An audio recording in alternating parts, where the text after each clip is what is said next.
Pretty Girl Club. So today I actually want to tell kind of my story of how my skin tone identity was created. You know how people use terms like light skin, dark skin. Some people use the term brown or brown skinned.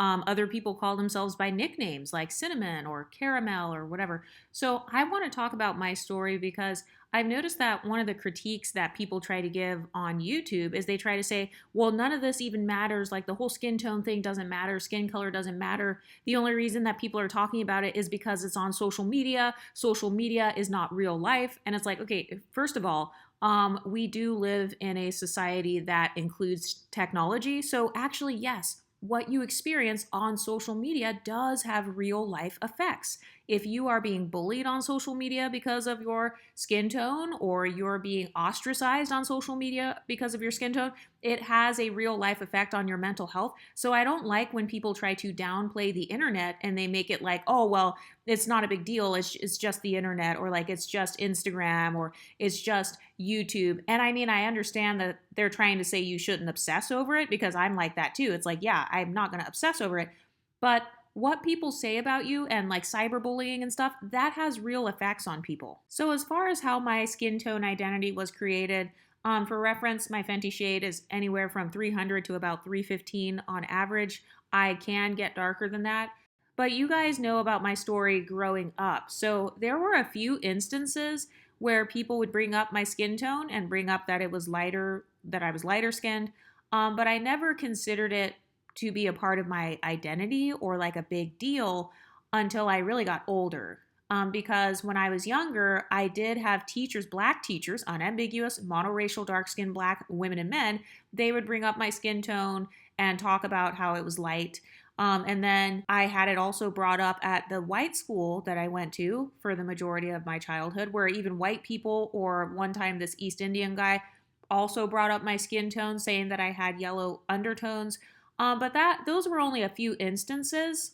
And so I never thought about it as being a big deal. So from ages 0 to 18, I kind of viewed skin tone as something where people would talk about it in a historical context. So I did learn about slavery and all that, and I knew that like colorism had existed during slavery times, but I never viewed it as something that was applicable to my everyday life. So the first time that I encountered colorism, or the first time that I learned that colorism was like a really big deal, was actually when that documentary Dark Girls came out.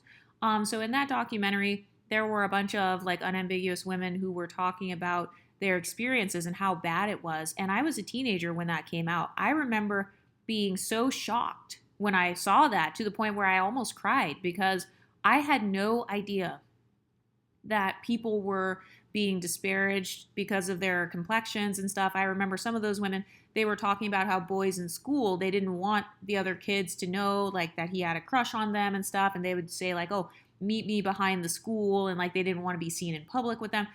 So I would say that was my first time that I realized that colorism was a thing that was still happening in modern times. But as far as when my personal skin tone identity was really solidified, it was actually when the documentary Light Girls came out, because I noticed that all of those women, they had a similar phenotype to myself.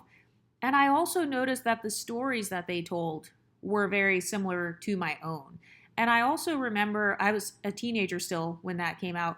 I remember after I watched that documentary, I went in the bathroom and I looked in the mirror and I was like, oh yeah, I definitely look like how these girls look. Because before, whenever people would call me light skinned or say I was like yellow or red or whatever, I never internalized it. I just viewed it as similar to somebody saying you're blonde or you're brunette, or you have curly hair, you have straight hair. So it's something casual. I never viewed it as like, these might be my life experiences because of my skin tone. So after I saw the Light Girls documentary, I would say that was something that really like solidified it, because I could actually relate to all of those stories in the Light Girls documentary, like pretty much every single story. I mean, I've never been cut or anything like that, but pretty much all of those stories were very relatable. So like maybe having colorist family members who were, praising light skin, or having dark skin family members who were praising your skin, or having people call you privileged and stuff. All of the stuff they talked about in Light Girls, that actually was the first time that I felt, wow, this truly is like my experience. Like I've never had any other experience. Like in the Dark Girls documentary, it was so unrelatable to the point where I was shocked. But the Light Girls, I had so many aha moments, like, oh my gosh, that happened to me. Wow. Like I never had internalized the whole skin tone part of it in the past, because you guys know that I come from a multiracial background, and my family was in like a white neighborhood and stuff. So there weren't a lot of other people of color to even compare your skin tone to. I was just the darkest just in general because everybody was very white. So that was the first time when I felt like my skin tone identity was very solidified. But even still, it wasn't something I thought about all the time. But then I went to college. I went to an HBCU. And then I very quickly noticed that other people were actually obsessed with my skin tone, or they would put all of those stereotypes on me due to my skin tone. Guys, the black guys or whatever in the college, yes, they would give me nicknames, or they would mix us up. Like they would mix up one light-skinned person with another light-skinned person. I remember one time someone accused me of being with this one guy, but it was not me. It was actually this other girl who had a similar skin tone, but she had a totally different hair texture. Like, we did not look alike, basically. She had a different hair texture, different face, but because we had a similar tone, people assumed it was me. I also remember a lot of panels and stuff at my HBCU where they would talk about colorism. It's a college environment, so they had lots of educational panels about that. As a part of the HBCU curriculum, you're required to do like African American studies, African diaspora studies, or at least for my school and my major. So I remember doing all these different psychology classes about Black psychology. One of them was actually called Black Psychology. And so they did like that doll test, or they showed us the video of like people doing the doll test. And then I also remember, one of the biggest experiences was, I told you guys the whole colorism story about how for this one modeling thing, they divided up the room. This is actually very problematic about HBCUs. I've noticed, well, at least my HBCU, I've noticed that they had a tendency to make light of the colorism conversation. And so it might have been lighthearted to me, but I felt like the darker skinned girls at my college were extremely offended by that. And because of people making the colorist jokes and stuff, it became a thing to where I actually got the residual. I became like an emotional punching bag myself, along with other people. I forgot to tell the story about my professor, actually, my colorist professor, how he did not like anyone who was of a lighter skin tone. I'll probably make that video one of these days. I remember there was a time where they divided up the room based on the light skins on one side, the dark skins were on another side. And when they did that, I remember saying, I'm not going to participate in this because, this is messed up. And isn't it crazy that I was the only one out of the whole room who said, hey, I don't want to do this. And then somebody yelled, shut up, Exoticals United, you're light skinned. Go to the light skin side. So they made it like this big thing. And then I remember there was another time where, as a joke, some people, they were doing like this Black History thing. And as a joke, they had two entrances into the event. One entrance at the door, they had a paper bag test. And at the other door, it was like the dark skin door. So me and my college roommate are both lighter skinned. So we walked up to the door. I didn't know that there was a paper bag thing at the door. I just saw some guys standing at the door. I thought they were just standing there. So I walked through without a problem. And I noticed when my other friend, who was also light skinned, she walked there, the guy was like, oh, hold on. And then he held up this paper bag next to her. And then him and the other guys, they started kind of going back and forth. They're like, ah. And then one guy was kind of like, oh, she's right next to it. Like, she's close enough to it. Then the other guy was like, ah. And then my friend was like, wait, are you serious? Is this like a paper bag thing? And then they were like, oh yeah, we're just doing it as like a funny like experiment type of thing. And then she ended up having to go through the other door. And so she went through the other door, and it was the same type of thing where they divided people up. And then at the event, they literally got on the stage and they announced like, oh, this whole thing, it was just kind of like a social experiment because we wanted to bring to light like how people felt back in the day when they were like excluded from certain venues. And so at my HBCU, they had a habit of doing a lot of panels and lots of quote unquote intellectual discussions about this whole colorism thing, but they didn't realize that by doing that, they were actually like making it worse and like making the students actually pissed off because, I came there with my roommate. I remember going over to the quote unquote the dark side because I was literally the only one. There were literally only a few of us on the side of the room where we were supposedly the light people. And to be honest, I mean, with my skin tone actually tans darker than like a paper bag shade. So I don't know if it was just, if there was lighting or if I just wasn't as tan at the time. I have no idea. But I remember there were very few of us on the quote unquote light side. And I remember this one girl, so it actually ended up being the same girl who I suspect of putting either that Nair or the relaxer in my shampoo. If you have not seen the videos about that kind of stuff, make sure you go back to watch my storytime videos. But I remember her in particular, she was dark skinned. She was extremely pissed off. And she was like, F this, and the people who were on the quote unquote dark side, they got very ticked off. They were very pissed. And it wasn't funny, basically. Like, it was not funny. They were trying to do it as a social experiment, and they thought that people would be like, whatever, I don't mind that I'm not passing a paper bag test. Like, who cares? But people actually would get offended by stuff like that. And so that was another kind of like traumatic or like othering experience to where I felt like I didn't, I guess, fit in, or I felt like I stood out a lot. Another thing that happened, it was just at my HBCU, people would constantly bring up my skin tone. They would bring up my foundation shade. So I remember I used to wear the orange foundation, and around the time of college, that was when I finally found my perfect shade.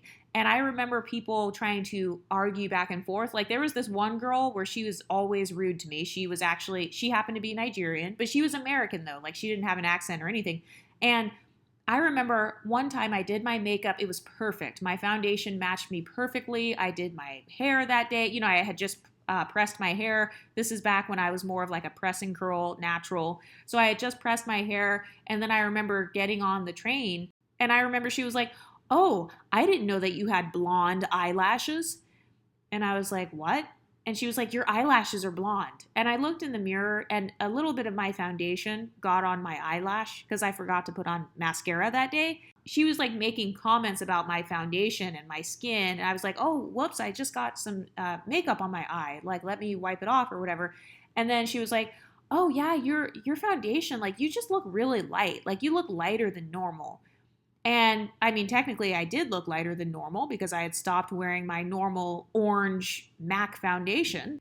Okay, so I'm in the middle of editing this right now. And one thing I forgot to say is another thing that I started to notice once I got to college is people had an over-fixation on my skin tone. And I've noticed that people only tend to do that with light-skinned people because when I used to wear the orange foundation, I remember when I was in the dorm room, when I would take off my foundation, then people would make comments and they would say things like, oh, you look lighter without your foundation. Or they would point out if I had little moles / freckles on my face.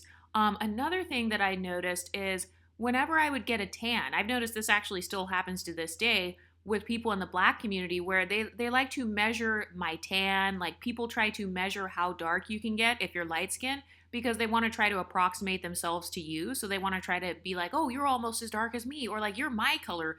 And I've noticed that they don't do that with darker skinned people when it's wintertime. They don't examine how light a dark skinned person gets and then say, oh, Kelly Rowland is my color. They don't do that. I've noticed they've only done that with light skinned people.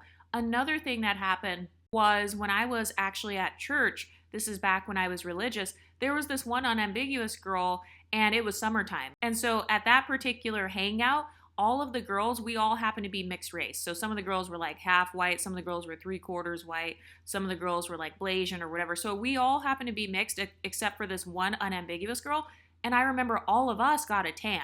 And then the unambiguous girl, she got so excited and she was like, oh my gosh, you guys are all my color. We weren't all her color, but we didn't really care. So none of us were like, oh, we're lighter than you. We never said that because who cares? But I remember she was so excited that she asked us to all put our arms next to each other. You know how people put their arm next to yours to compare skin tones? So she wanted us all to put our arms next to each other and then she wanted to take a picture so that she could post it on social media. So that's another example of the overfixation that people have when you have a lighter skin tone. It seems as if they are trying to measure, okay, how light can you get? How dark can you get? Oh, can she get to the same shade as me? Oh shit, well, I guess I'm not really dark skinned then. You know what I mean? It's like this weird obsession. Okay, anyway, back to the story. But I remember asking her, I remember being like, oh, really? Like, I just got this one. Like, I just matched myself to this one. I thought it matched perfectly. And I just remember her trying to almost convince me to kind of wear more of the orange foundation. But in reality, that foundation that I was wearing at that time, that foundation is actually, it was also too dark. I actually do not wear that foundation anymore because it was still too orange. It was just a little bit less orange. And so that was another thing that happened that kind of solidified this whole skin tone thing. It was the fact that other people who were usually darker than me would bring up my skin tone randomly, and they would bring up the lightness of my skin. Like when I wasn't talking about it, when I was literally just getting on a train or just minding my business. I remember there was this other time where there was another Nigerian girl actually, and she was also American though, like no accent or anything. She was American. And she used to wear foundation that was so light, it looked crazy. Like it looked like, you know, those TikTok videos and like the makeup videos where they show a person putting on foundation that's just way too light and it gets like millions of clicks. That's how her foundation looked. And I remember them saying, oh my gosh, Exoticals United, come here. Because they had snuck into her room. So this was mean girl behavior. I did not condone this. I didn't know what was going on. So I remember that they had snuck into her dorm room and they were making fun of her because they didn't like her. To be fair, I actually didn't like her either because she was also very rude to me, but whatever. She was a very wealthy girl whose family was from Nigeria. Her parents were like, I don't know if they have like royalty or something or some sort of upper echelon, but like she would post pictures of her family and like, I guess kind of flex that she's like from the Nigerian, I don't know, upper class or something. I don't know. But anyway, I remember we went into her dorm room and there were me and like some other girls that were lighter skin tones. And I remember they were making fun of how light skinned her foundation was because obviously she was kind of a darker, she was like a chocolatey skin tone. And I remember them matching the foundation to me and my other friend. And they were like, oh my God, this is your shade. Like this matches your shade. And they were making it a big deal. Like, look at how light her foundation is. Like she wants to be light skinned really bad. So I remember people making fun of darker skinned women who wanted to be light skinned, which was considered my shade. And another thing that I noticed was that people would take your hair texture and your facial features into consideration when deciding your skin tone. So for example, if a girl had something like, if she has freckles or if she has light eyes, like there was this one girl, she had green eyes and she had a complexion that was more like Meg Thee Stallion or like Chili. So, but because of her green eyes, people called her light skinned.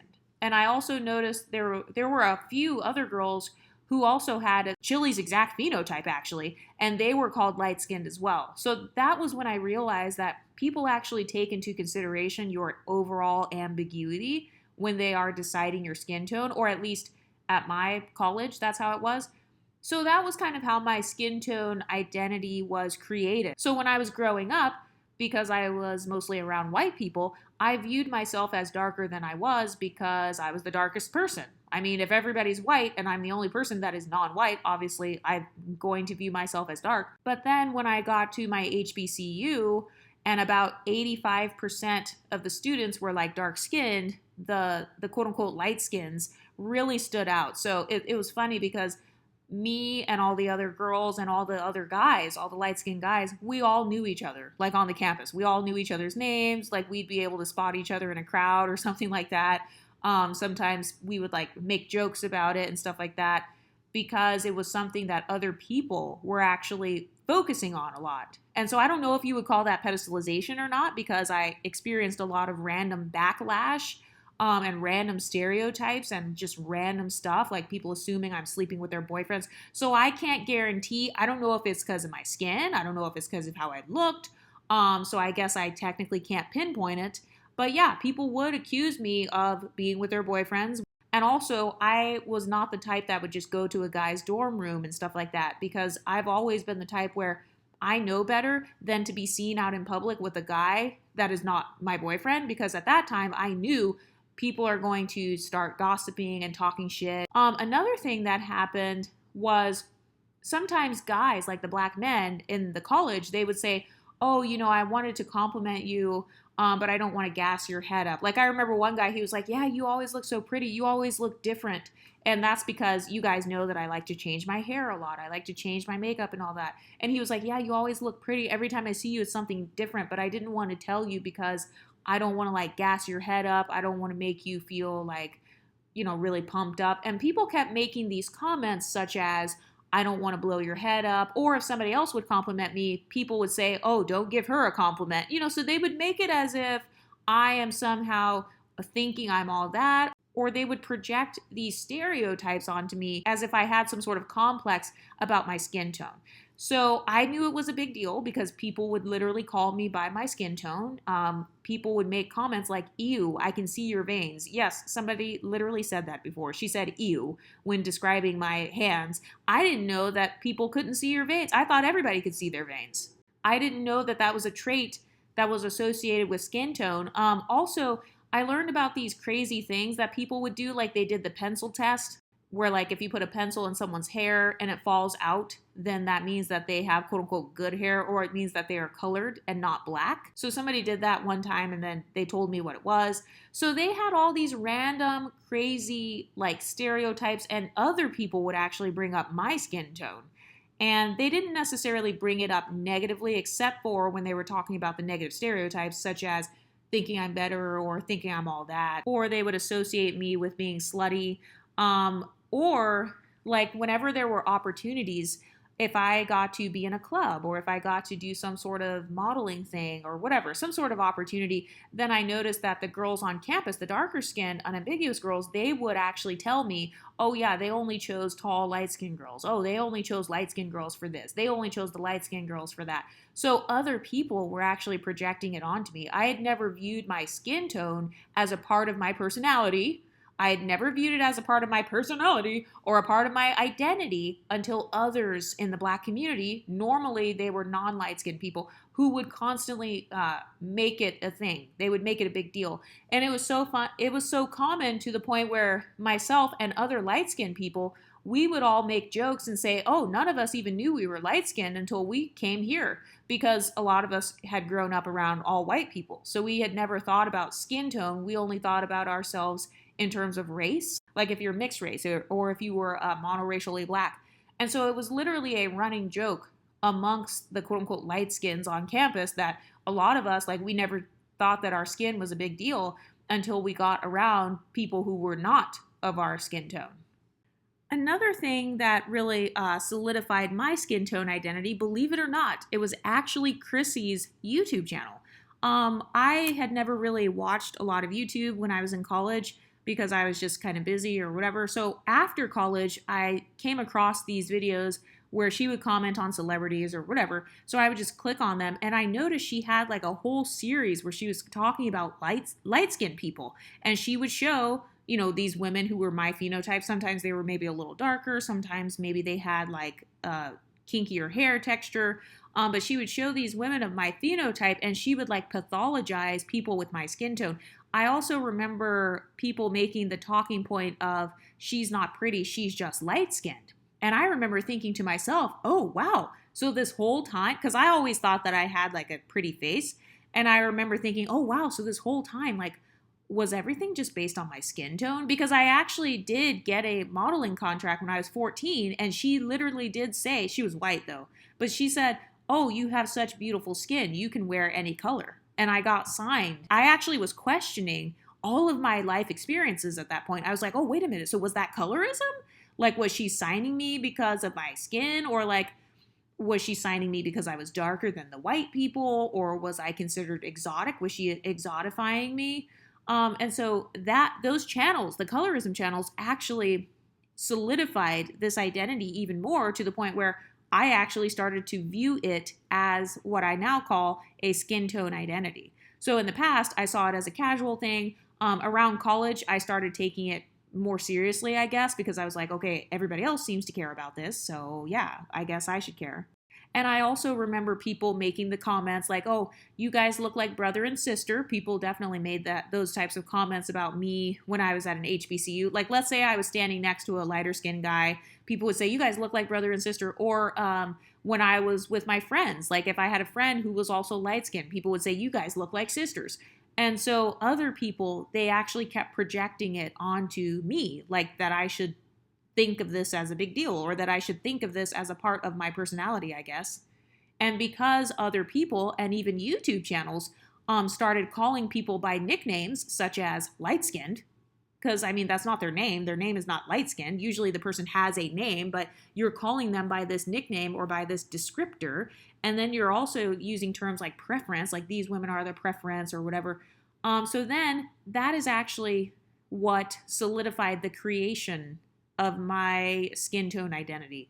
That is what made me start thinking about other aspects of skin and I guess how my skin tone affects the way people perceive me. So for all these YouTubers who are saying, oh, well, this whole skin tone thing is not a big deal, nobody's even said that, or like you're making it your personality. No, actually other people were the ones who made it my personality because like I said, I didn't even know about any of this stuff because I did not really grow up in a household where my parents were like, oh, well, this person's light skin, this person's dark skin, and then this person's going to face colorism. No, I didn't even grow up in a household or a background that really talked about that. It wasn't until I was around the Black community that they talked more about that. And I will say, like I said, though, some white people did make comments as well, though, but they never said anything disparaging about dark skins. Like in the white community, for the most part, they didn't have that many stereotypes associated with dark skin tones, and it wasn't brought up as often when I was in non-Black communities, but in the Black community itself, yes, people would bring it up all the time, and they would definitely use terms about hair texture and like good hair or bad hair or nappy hair.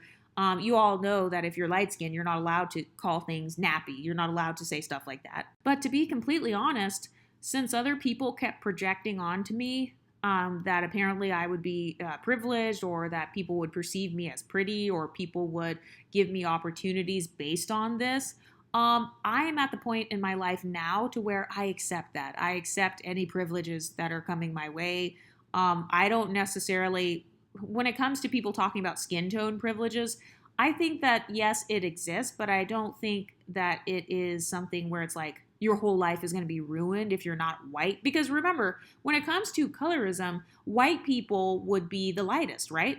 And so for me, I have a hard time making this like a really big deal because I feel like there are lots of white people who are underprivileged and there are lots of dark-skinned Black people who are very privileged. So I don't really consider it a big deal. But as far as how my skin tone identity was created, that's how. It was created and projected upon me and kind of bestowed upon me by the Black community. And now I've noticed that a lot of people in the Black community are realizing, oh shit, we put light-skinned people on an even higher pedestal by making thousands of videos about them. So now let's try to take that quote-unquote pedestal away by trying to brag about how white men like unambiguous women more, or let's try to say that these light-skinned women are ugly. Let's try to call them mediocre now. So now the light-skinned community is kind of laughing at that because it's like, yeah, you guys were the main ones in the Black community who made this a thing. And like nobody would have ever cared about their skin tone had it not been for other people bringing it up and making it a topic of conversation. Like I'm wondering who thought of that idea at my HBCU to